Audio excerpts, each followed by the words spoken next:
Kakatapos lang namin mag-usap ng panganay kong si Ate She. Natutokso na akong mag-abroad kahit katulong na lang.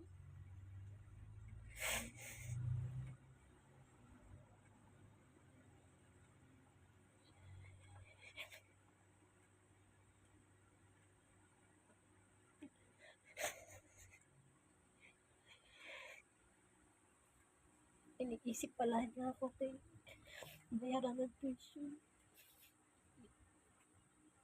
Iniisip pala niya yung kalagayan ko dito sa Pampanga.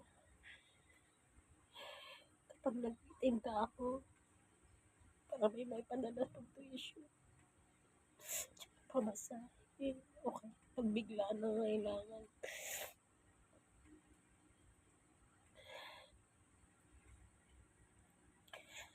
Gusto niya mag-transfer sa URS Forum para wala daw tuition. Ang layo naman, isa't kalahating oras yung biyahe ko lagi sa bahay ng ate ko.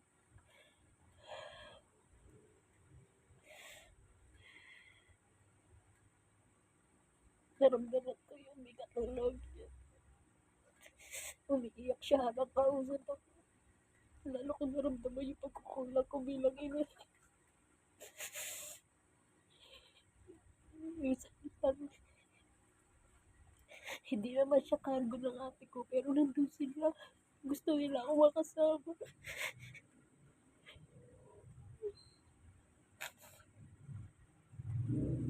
Pero hindi kami pwede magsama-sama ng pagdating dito. Mataas yung tuition. Saan ako kukuha ng 60,000 pesos? Pag scholar, 30,000 pesos. Saan ako kukuha ng patuition na gano'ng kalaki? Bukod kayo pamasahe. Yung pagkain pa namin laro-laro. Kaya laking tulong ng ate ko yan. Pagkain araw-araw na yung anak ko. Pag personal hygiene.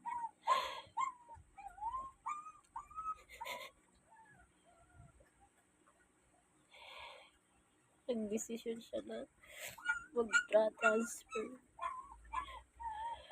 para wala na lang tuition. Yung biyahe naman niya magiging mahirap. Pamasahe, tsaka biyahe.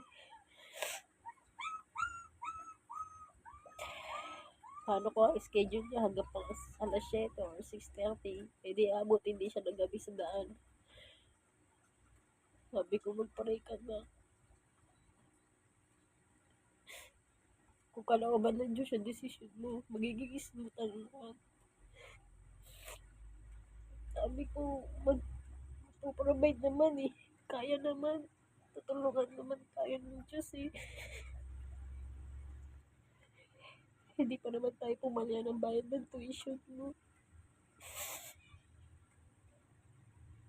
Yung naramdaman ko, mahal ako ng anak ko. Nag-aalala siya sa akin.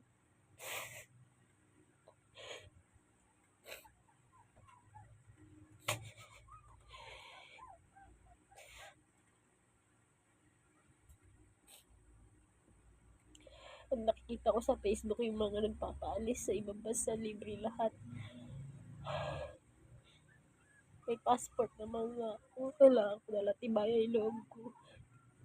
Kasi kahit na dito ako sa Pampanga, nasa Rizal yung mga anak ko. Kahit pa paano, pwede ko sila puntahan. Pero pag nasa abroad na ako, kung sila makakayakap.